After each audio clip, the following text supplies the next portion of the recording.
About 5:30 this evening, right at this location, 46th Street east of 3rd Avenue. Two people were shot numerous times. The only thing we can ascertain at this time is that it was three males wearing trench coats who left towards 2nd Avenue, and another witness states that he saw them get into a dark car. The tentative identification is that it's Paul Castellano and Tom Bellotti. As you're well aware, they're both on trial, or excuse me, I'm sure Castellano is on trial. I'm not that certain about Bellotti. They were shot numerous times with automatic weapons. Caliber? Where were they hit?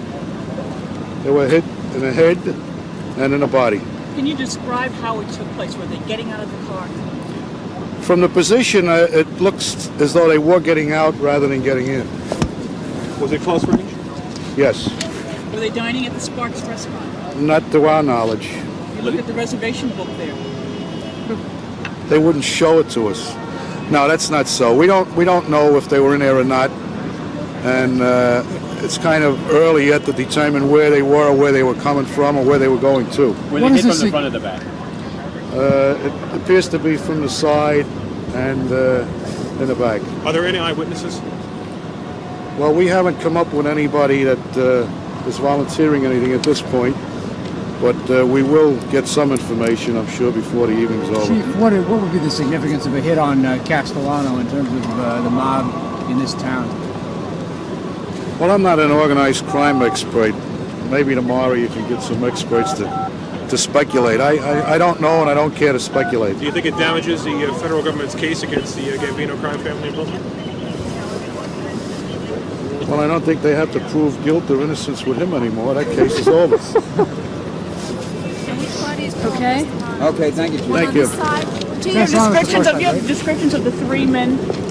Not yet. Well, we will. We'll have some. What's the guy's name? Were they white? Bellotti. Bellotti. Tom Bellotti. Billotti. What do we know? Was he a driver? Their friends? Big Paul Castellano, reputed godfather of the Gambino family and the man considered boss of all mob bosses in the country, was on his way to a Manhattan steakhouse. As he stepped from his black Lincoln, three men wearing fur hats and trench coats suddenly appeared, pulled guns, pumped 6 bullets into Castellano and 6 into his top capo, Thomas Bellotti, and then calmly walked away. Castellano was under indictment in the federal government's case against the leadership of New York's 5 mafia families, known as the Commission. He was also currently on trial and out on $2 million bail in a car theft and murder case. Well, I don't think they have to prove guilt or innocence with him anymore. That case is over. The main theory that law enforcement officials are working is that this was part of a power struggle within the Gambino family.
everything.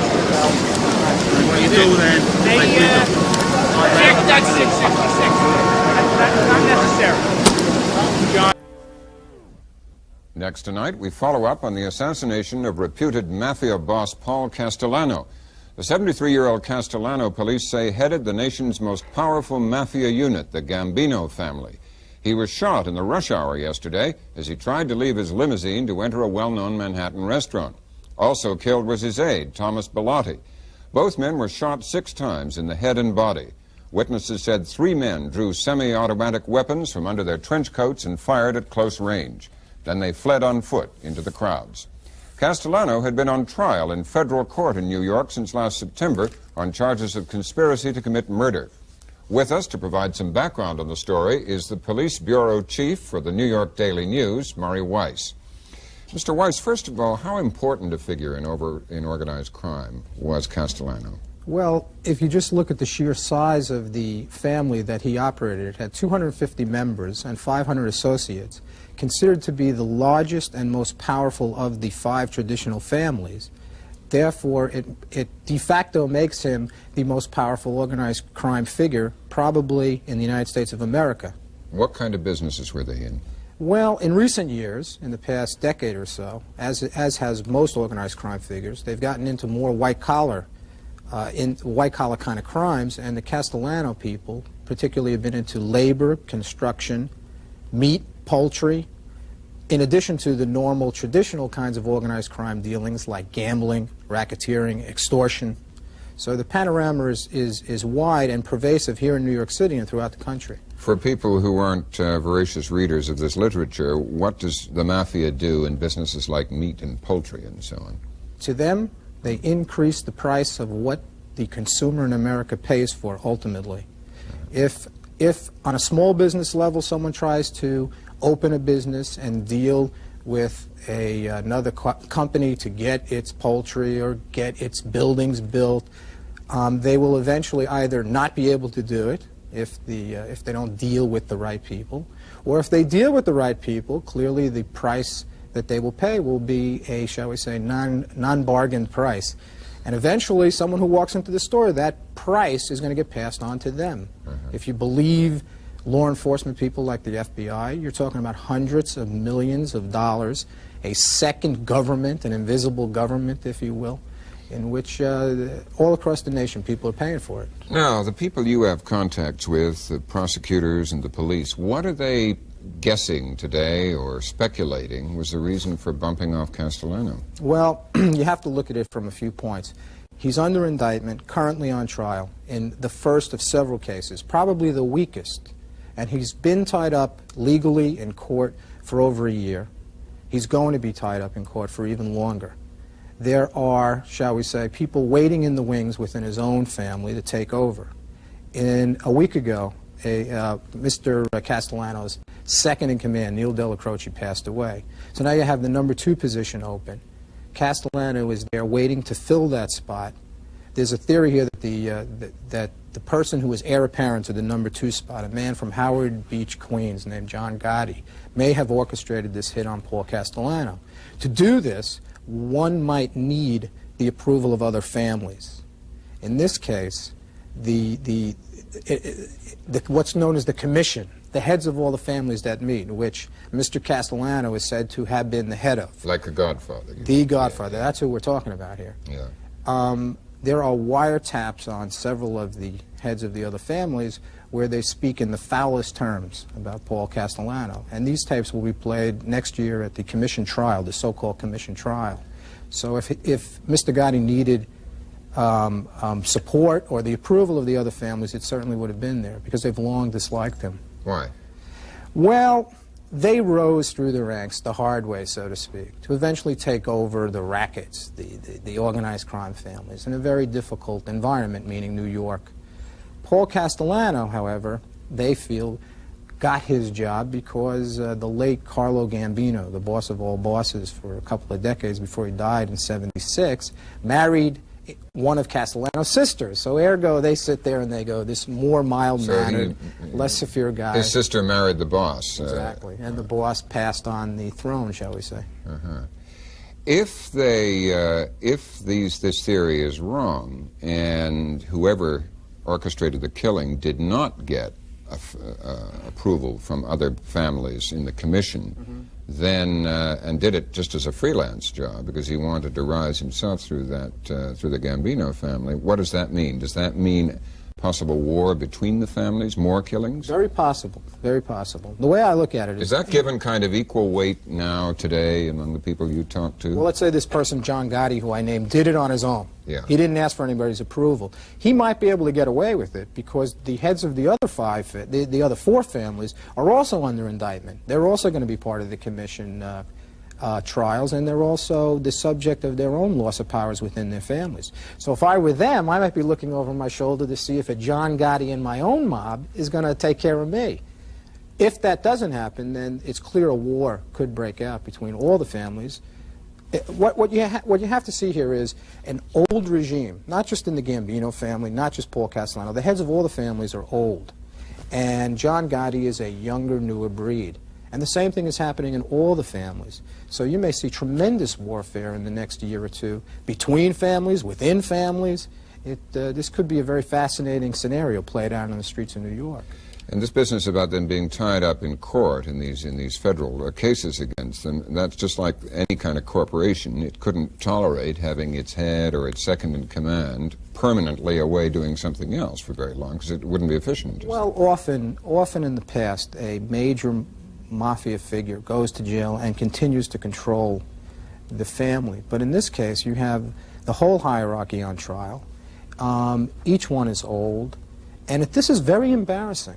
This is a very embarrassing situation going on here. We have to leave it there, Mr. Weiss. Thank you for joining us. Thank you.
Can we see?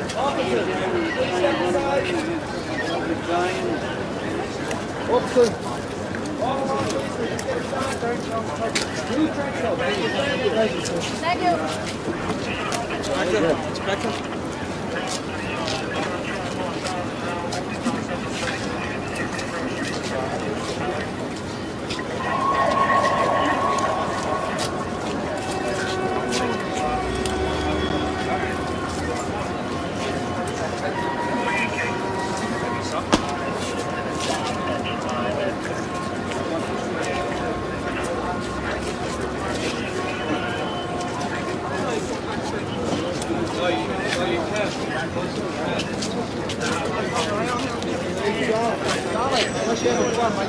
You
want to take the phone body, right?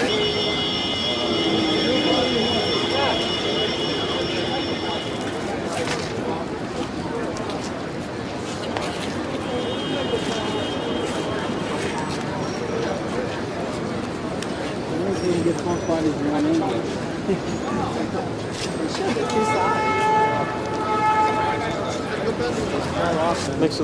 Makes it more dramatic.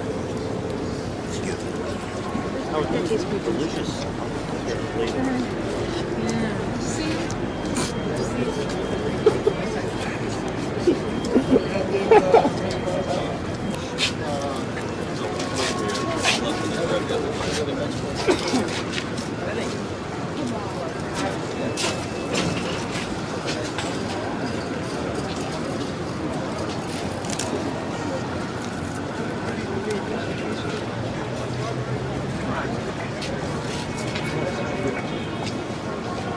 What? She's the deputy police commissioner. She won't take any pictures for you.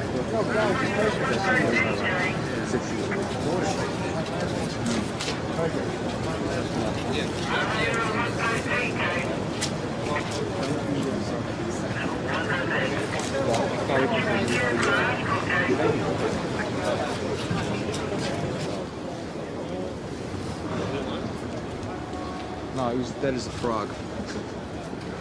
This guy's been dead for 3 months. They carry him around. They propped him up in the back of the fucking car. Just finally figured that. They got tired of carrying him. Go look at the rest of it. No?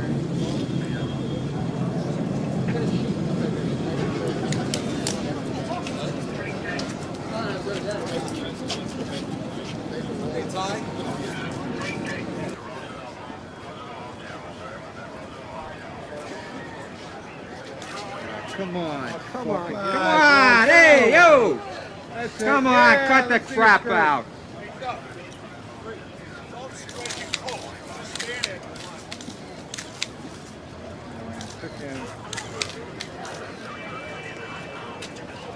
Got it in the head.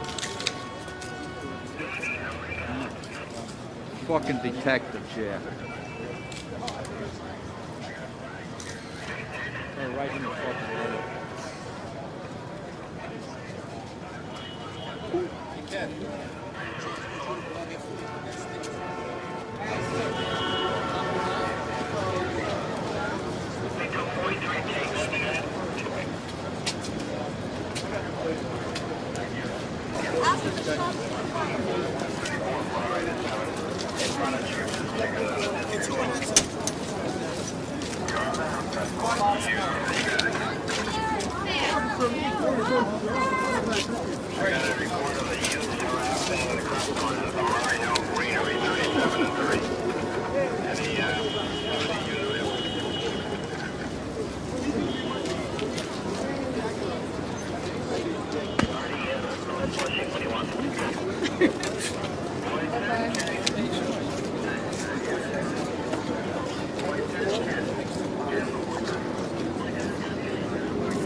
You can't be serious.